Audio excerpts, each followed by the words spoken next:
Ang pera mahalaga. Sanggalang, panagot sa mga bagay-bagay na kailangan sa buhay.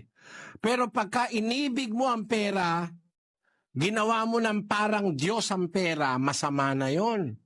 Sa isgis ng unang Timoteo.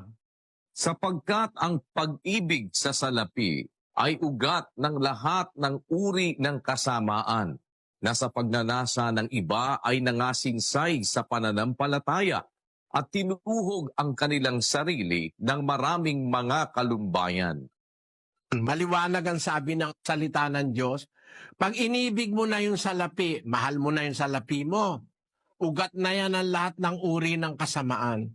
Minahal mo na yan, magiging malupit ka sa kapwa. Minsan dahil sa pag-ibig sa pera, nangangailangan yung kapwa-tao, may gipit na papatubuan pa ng 5-6.